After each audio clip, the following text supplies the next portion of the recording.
Hey, welcome back to the Disney Plus Everyday Challenge, and today we have Night at the Museum Battle of the Smithsonian. This is the 2009 sequel to the 2004. I just checked it and I've already forgotten. 2006, 2004, something like that. The sequel to the original hit film starring Ben Stiller, Robin Williams, and Owen Wilson, and so many other Steve Coogan. It was a big hit.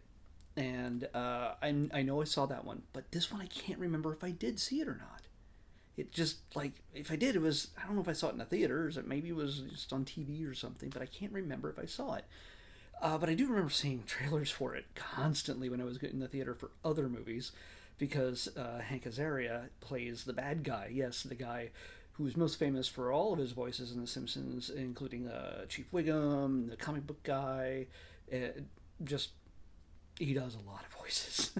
And he actually does more than one character in this film as well. He plays Kamen Ra, who is the brother of Mali Remek's Egyptian pharaoh. He's the brother of him.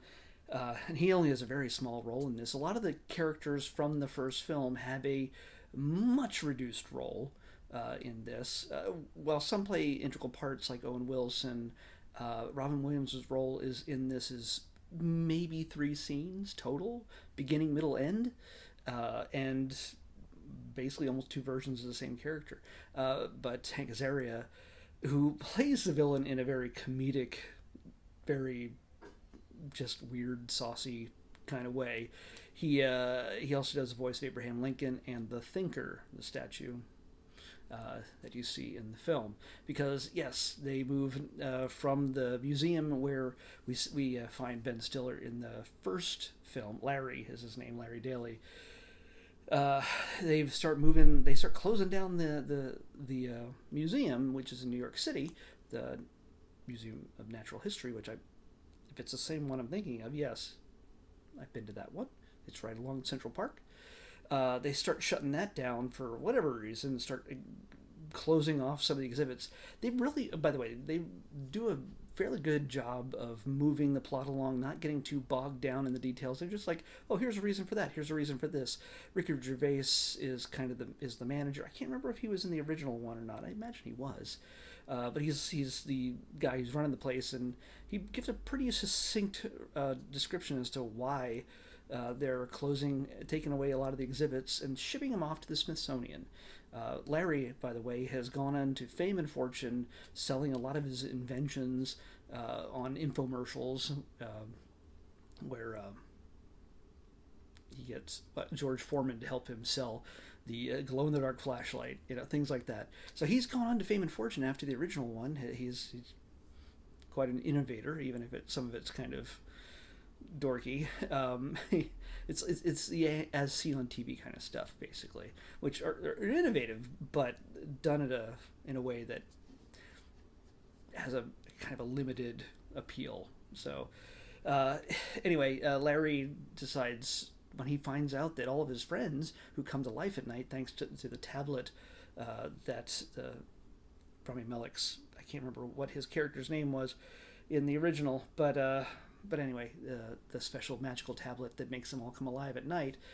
Well, that most of them are going to the Smithsonian, and some of them are staying behind, so they're all going to be separated. But the ones who do not go with the tablet, well, guess what? They're going to be just frozen the way they are, like normal statues or figurines or things like that, like little tiny Owen Wilson and I guess Steve Coogan, the Roman soldier and the cowboy together, best friends. Which is a neat little dynamic. You're it feels like they're hinting at they might be something more than friends, but they cut way short of that. Way short of that. But they are definitely best buddies throughout this. So yeah, we get a lot of the monkey. The monkey, it causes a lot of trouble, and when the tablet is supposed to be staying behind in New York, well, guess what? It gets accidentally taken. Well, not accidentally. The monkey takes it to Washington, D.C. to go into the archives with everybody else. Well, then Larry has to go see what he can do to get them back, to save them. He doesn't even know what he's doing. He doesn't even know where he's going. And this is before we had smartphones. So he's literally on his flip phone talking to his son while his son is on the computer, and somehow on the computer in 2009. I mean, well, the iPhone is out by this point, but still didn't have the capabilities that we're seeing in 2009. It did not have the capabilities that apparently his son Nick has on the computer. He's looking through the Smithsonian archives, and there's like a 3D maps of all the underground levels. Like it's like he's just hacked the system or something. He hasn't, but it seems like an awful lot of information for the internet to have about the fine details of everything that has to do with the Smithsonian's many museums all along the mall there in Washington D.C. And it's kind of acts also as a I kind of have to wonder if the Smithsonian said, "Hey, you know what? Make another one, but set it here and help us advertise." It feels almost like a brochure in some ways. Oh, look at all the various types of museums they have, and all along the mall. And the options are, it just seems like some of the dialogue was a little bit written to sell the idea, to create tourism.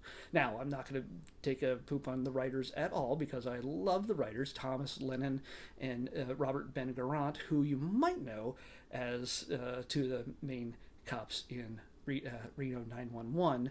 Yes, they're part of they're a comedy duo. They've written a lot of films together, a lot of their own stuff, and they also appear in this film as the Wright brothers when Larry and his friend Amelia Earhart, his new friend Amelia Earhart, played by Amy Adams, take a trek through the Air and Space Museum. Did I miss it? Did I look away or something? Because I thought for sure I must have looked away, because I thought for sure there was going to be a moment when they were going to reveal to Amelia Earhart her very sad fate. That, oh yeah, hey, I'm the first woman to fly across the Atlantic, and I do all this stuff, and I talk this way, and like, yeah, early 20th century. Uh, and yeah, they didn't reveal her rather sad fate. By the way, in case you're young and for whatever reason watching this and new to all this, the characters depicted in this were real historic characters. I know that history doesn't mean a damn to most people these days. Like, some history was actually real, and these people that are depicted here were real. Theodore Roosevelt, the president there, was real. Now, it may not be an exactly accurate depiction of each of these types of characters. Uh, yeah, it's just extrapolations, let's just say. Anyway, so this is actually a very fun adventure, and it's actually, I was expecting this. My leg itches. Sorry, standing on one foot. I was kind of expecting this to be a slog, but it wasn't dated. It actually ages well. It is funny. It's paced really well. It's not complicated. It's not. My leg is still itching. It's not complicated. It doesn't break any new storytelling grounds, but Tom and Robert, yeah, Ben Garant, the two of them, they know how to put a story together, especially if it's a comedy and it's an adventure. And yeah, and there's a lot of it is stitched together vignettes. Oh, they got to cross for some reason they have to take the long way around and head all the way to Lincoln Memorial, which causes problems. But then, they run into all sorts of other characters along the way. Yeah, because, by the way, getting from the museum that they're in to the Air and Space Museum does not take you by the Lincoln Memorial. And I'm just saying. I think maybe they had to take the long route to avoid the bad guys. I don't know. But yeah, it's well paced. It has real funny moments. It has heart. It has. Some people might criticize them, like, oh, you guys are serious comedians. Well, how dare you just sell out and do this stuff? I've heard people talk like that, and that's bull. First of all, it's it's a solid story that kids can enjoy and adults can enjoy without being talked down to. Like, it doesn't come off as an obvious kids movie, but it's a kid-friendly movie with a lot of the actors you kind of love. I mean, between Christopher Guest, and he has a number of, Eugene Levy shows up. Sean Levy directed this, by the way, not related. Sean Levy went on to do Stranger Things, among many other things, but has been currently doing Stranger Things stuff with the Duffer Brothers. And but you get Eugene Levy, you get Christopher Guest, you get I'm gonna have to check my thing here. I told you Ricky Gervais. We get Bill Hader playing General Custer. Bill Hader, Saturday Night Live. Barry is a very charismatic General Custer who is gearing up to go into battle, but can't seem to pull the trigger. And there's John Barenthal, which you might know from The Walking Dead, and also The Punisher. He plays a young Al Capone. I guess to be one of the bad guys. So a lot of these components have a lot of these films have components of, say, Toy Story. You know how the creatures, the characters come to life at night, or when people aren't looking. In this case, at night.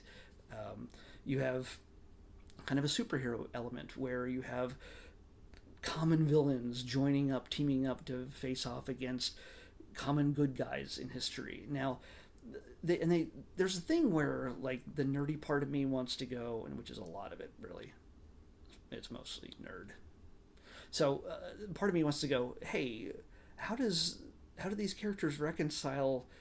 Like, oh, there's a pharaoh, and I'm a gangster, and over here's Napoleon, and they know, some of them would know their counterparts from history.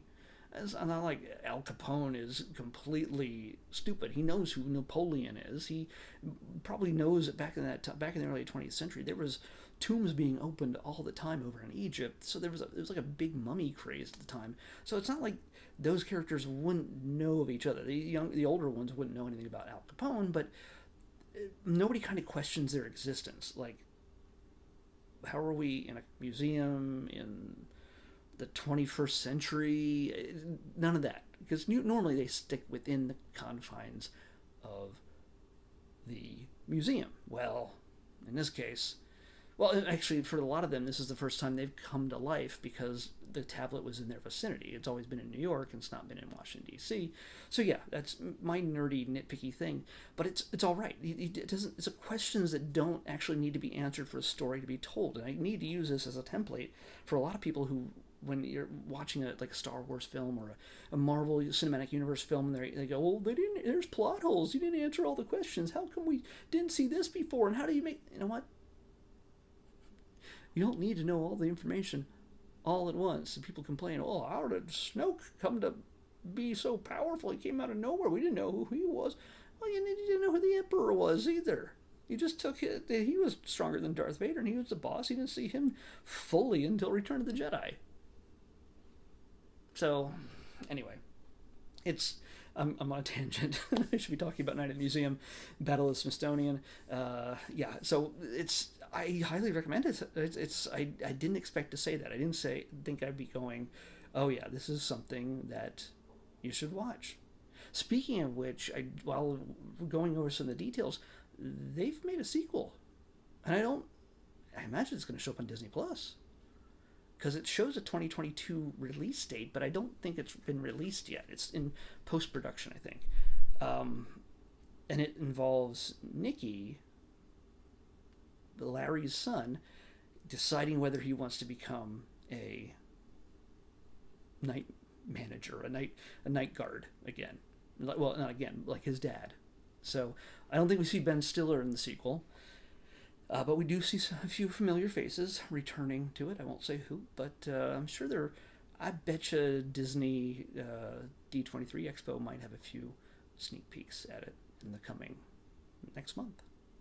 I imagine. If it's ready, they might show us a little something. So yeah, this has a future. I mean, honestly, it's right here. And so you got 3 films right now, and I don't know if it'll be a series or it's a movie or what, but it's coming, I imagine, to Disney Plus, if not to theaters, but we'll see. It gives me the feeling that it would be a Disney Plus original. So the way things go these days. So yeah, that's what we're doing. I would normally be picking the next thing randomly, but because of the choices we made, we're about to hit the very last one, and I want to make sure I get the name exactly right.